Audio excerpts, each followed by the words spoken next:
میرے نبی پاک علیہ وسلم نے صحابہ سے پوچھا تھا بتاؤ دین کی مضبوط گرہ کون سی ہے، مضبوط گرہ دین کی؟ تو ایک صحابی نے کہا یا رسول اللہ نماز، پانچوں وقت مسلمان جمع ہوتے ہیں، ایک دوسرے کا حال احوال پوچھتے ہیں، تو اس گرہ میں مسلمان بندے رہتے ہیں۔ حضور نے فرمایا تم نے بات ٹھیک کی پر میری مراد کو نہیں پہنچے۔ ایک صحابی نے عرض کی یا رسول اللہ صلی اللہ علیہ وسلم زکوٰۃ، امیر غریب کو زکوٰۃ دیتا ہے تو دونوں کا رشتہ مضبوط ہو جاتا ہے، تو یہ بہت بڑی گرہ ہے۔ تو حضور نے فرمایا بات تمہاری ٹھیک ہے پر تم میری مراد کو نہیں پہنچے۔ تو تیسرے نے عرض کی حضور حج، مختلف رنگوں کے، قبیلوں کے، نسلوں کے، علاقوں کے لوگ آتے ہیں، ایک ہی لباس پہنتے ہیں، ایک ہی بولی بولتے ہیں، لبیک اللہم لبیک، تو یہ بہت بڑی مضبوط گرہ ہے۔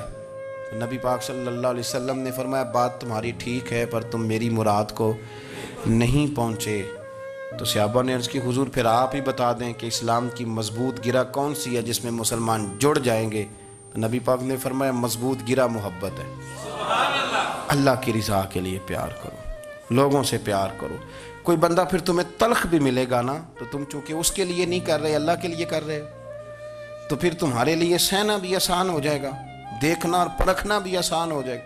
رضائے الہی کی خاطر لوگوں کا پیار، بخاری مسلم میں ہے، نبی پاک علیہ السلام نے فرمایا ایک شخص اپنی بستی سے چلا لمبے سفر پہ دوسری بستی جانے کے لیے، تو رستے میں فرشتہ ملا انسانی شکل میں۔ اس نے پوچھا کہاں جا رہے ہو؟ اس نے کہا اپنے بھائی سے ملنے جا رہا ہوں۔ فرشتہ پوچھنے لگا اس کا کوئی احسان ہے تمہارے اوپر، کوئی لین دین ہے؟ اس نے کہا نہیں۔ تو کہا پھر کیوں اتنا لمبا سفر کر رہے ہو؟ تو کہنے لگا یار میں اللہ کی رضا کے لیے اس سے پیار کرتا ہوں، اللہ کی رضا کے لیے تو اس لیے جا رہا ہوں۔ تو سنیں یہ بخاری مسلم کے لفظ ہیں، حضور فرماتے ہیں وہ فرشتہ کہنے لگا سن پھر میں انسان نہیں میں فرشتہ ہوں، اور مجھے رب کریم نے بھیجا ہے یہ کہنے کے لیے کہ اگر تم دونوں اللہ کی رضا کے لیے ایک دوسرے سے پیار کرتے ہو تو اللہ تم دونوں سے پیار فرماتا ہے۔ اب یہ محبت فروغ کیسے پائے گی؟ اس کے لیے ایک تو یہ کہ اپنے دل کو تھوڑا سا سمجھائیں۔ آپ ارادہ کر لیتے ہیں نا، جب ذہن بنا لیتے ہیں کہ میں نے کوئی خدمت کرنی ہے، ذہن بن گیا تو پھر اس کے لیے 2-3 لاکھ روپے 4 لاکھ روپے لگانے کی ضرورت نہیں ہوتی۔ پھر بندہ سٹاپ پہ کھڑے ہوئے کسی بابا جی کو پوچھتا ہے کہاں جانا ہے،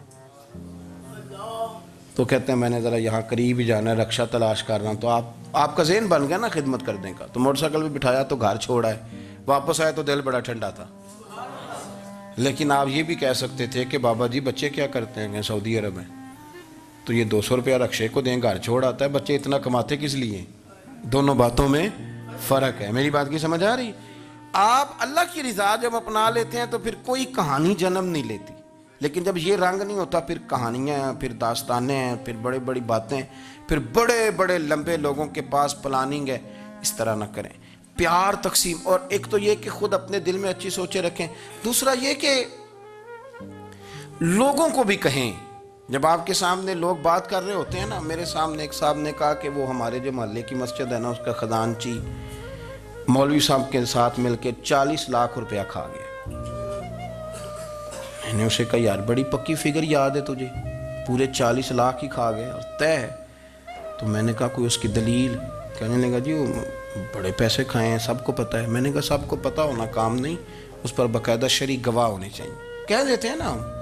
میں نے اسے کہا کہ چلو چھوڑو ساری باتیں، تم نے کتنے دیے تھے؟ کہنے لگا میں نے تو کوئی نہیں دیا۔ تو میں نے کہا اگر تو نے کو دیا تو چل میرے ساتھ، میں تیرے تو واپس کراؤں، اور اگر تم نے نہیں دیا تو پھر اللہ سے ڈر، اس لیے کہ بہتان بڑا سخت جرم ہے، صبح قیامت اس کا بڑا سخت حساب دینا پڑے۔ اللہ سے ڈر۔ یہی عالم ہماری اخباریں کرتے ہیں جس کے اوپر مرضی جو مرضی ڈال دیا، کون سا کسی نے پوچھنا ہے؟ صحیح کہہ رہا ہوں میں؟ جو مرضی۔ اور اب سوشل میڈیا جب سے آیا ہے پھر تو کسی خبر کی کسی تصدیق کی کوئی ضرورت، اور نہ پوچھنے والا پوچھتا ہے کہ یہ خبر کہاں سے آئی۔ بہت سارے لوگوں کے مرنے کی خبریں چھپ جاتی ہیں اور وہ وضاحت کر رہے ہوتے ہیں نہیں جی میں بالکل موجود ہوں، میں بالکل زندہ ہوں، کوئی ایسا مسئلہ نہیں ہے۔ تو اچھا اس طرح جب کوئی بندہ کر رہا ہو تو پھر آپ کیا کریں؟ پھر اس کو سمجھائیں۔ میں نے بھی اس دوست سے گزارش کی، میں نے کہا آپ غلط ٹریک پہ چڑھے ہوئے ہیں، یہ طریقہ درست نہیں ہے۔ اگر آپ کے پاس پروف ثبوت ہے تو پھر بھی مجھے بتانے کی ضرورت نہیں تھی۔ آپ وہ پروف ثبوت لے جاتے اور خزانچی اور امام صاحب سے ملتے، کہتے جی 40 لاکھ روپیہ کدھر ہے آپ کے پاس؟ پیسے تھے وہ مسجد کے ہیں، اس کو آپ لائیں، فلاں جگہ استعمال کیے ہیں کہ نہیں؟ ان کے پاس جاتے، دائیں بائیں کہانیاں چھیڑنا تو آپ اپنے لیے گناہ اکٹھا کر رہے ہیں۔ نبی پاک صلی اللہ علیہ وسلم کی حدیث سن لیں اور اس کو ہمیشہ یاد رکھنا ہے آپ۔ حضور نے فرمایا اگر تو نے کسی شخص کی ایسی جگہ توہین کی جہاں اس کی عزت بنی ہوئی تھی، تو نے کسی کو ایسی جگہ رسوا کر دیا جہاں اس کی عزت، کسی نے آپ کے سامنے آ کے کسی آدمی کی تعریف کی تو نہیں تمہیں نہیں پتا، میں بتاتا ہوں۔ حضور فرمانے لگے اگر تم نے کسی شخص کی ایسی جگہ توہین کی جہاں اس کی عزت بنی ہوئی تھی تو رب بھی تمہیں اس جگہ رسوا کرے گا جہاں تمہاری عزت بنی ہوئی ہو۔ اللہ کی رضا کے لیے ایک تو خود پیار کریں، دوسرا لوگوں کو بھی سمجھائیں، قائل کریں کہ یار یہ انداز درست نہیں ہے، تجھے تحقیق نہیں پوری بات کی، تو تحقیق کر۔ دعا کرتا ہوں اللہ میرے ملک کو، میرے وطن کو، امت مسلمہ کو محبت، پیار اور خلوص کی توفیق عطا فرما دے۔ آخر دعوانا الحمد۔